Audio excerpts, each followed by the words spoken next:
Now that we are talking about de-escalation of surgery in breast cancer patients, Rupa talked about one scenario where early breast cancer can be, subjected to VAB. I'm going to talk about the second scenario where the exceptional responders to NACT may be offered vacuum-assisted breast biopsy and be spared surgery. So for this, I'm presenting the poster by Hayashi and et al., a multi-center prospective study to predict pathologic complete response by vacuum-assisted breast biopsy based on MRI and ultrasound findings after neoadjuvant chemotherapy. So the background for this poster is that we all know there's a high pathologic complete response rate after neoadjuvant chemotherapy, but the radiological findings are not very. Dr. Smriti, can you please make it, sorry to interrupt, can you please make it full slide? It is full slide on my, you can't see it full slide?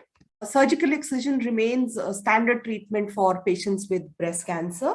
So the objective of this poster was to assess the accuracy of CCR, that is clinical complete response by VAB, in addition to MRI and ultrasound finding for every subtype of primary breast cancer patients who achieved clinical complete response, that is CCR, after chemotherapy. So this was a multi-center prospective cohort study, which was undertaken in 5 Japanese institutes, and all patients with clinical T1 to 3 stage, any node, who achieved CCR in MR and second look ultrasound findings were enrolled, and appropriate chemotherapy was given to these patients. And afterwards, at least 5 ultrasound guided 10 gauge VAB samples were collected before surgery. And definition of clinical complete response. Ma'am, sorry for intervening, your slides are not moving. We are still stuck at third slide. Why is my Ma'am, if you can permit, we can share your slide. Please do that, I think, in the interest of time.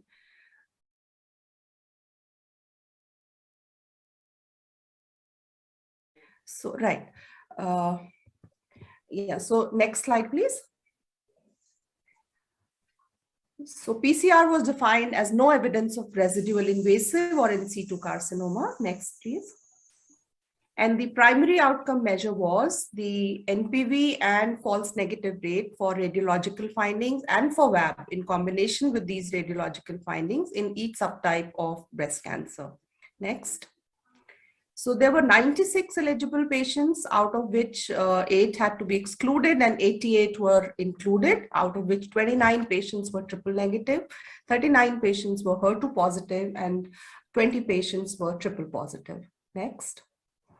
95% of the patients who were assessed as the YCT0 means the Y stands for assessment after chemotherapy. So after chemotherapy, 95% patients were assessed as T0 stage, while 5% still had tumor. And number of VAB samples obtained were 5 to 16 with a median of 6.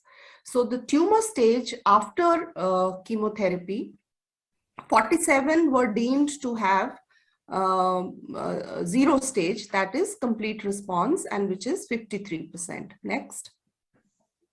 Now, if we see the residual tumor in VAB, almost 80% did not have residual tumor on the VAB sample. So that means out of the 70 patients with no residual tumor in VAB, only 47 were actually free of tumor on final pathology. So that is already suggesting that we have a high false negative rate of VAB sampling. Next.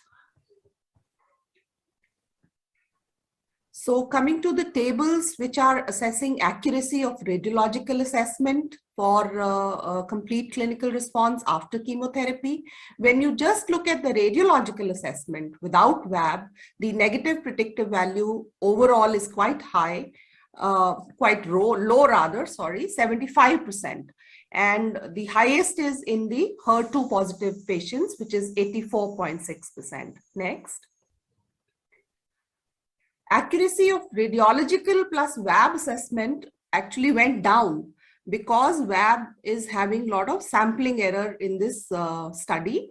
The NPV is down to 67% overall, and the false negative rate is unacceptably high at 56%. Next. When you consider only the invasive absence of invasive cancer in the pathological specimen, again, the FNR is still high. It is 66% with a negative predictive value of 71%. Next. They have made a review of literature, and you can see that mostly in the literature, the FNRs are quite high, 56%, 49%, 50%.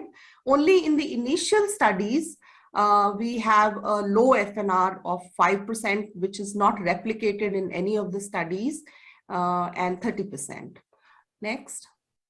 So the conclusion is that VAB, in addition to radiological findings, was not accurate enough to predict PCR in any subtype of primary breast cancer, and they could not support elimination of surgery by VAB for patients who achieve clinical complete response after neoadjuvant chemotherapy. And possibly the reasons for this high FNR could be that there was no patient selection done. Patients with associated DCIS were also taken. Patients of all subtypes were taken, whereas we know that the assessment of radiological clinical response is better in HER2 positive and TNBC. The samples taken were only, the median was 6. So possibly that is low number of samples, and there was no intention to make sure that the clip is removed in all patients, which would be a further indication to appropriate sampling.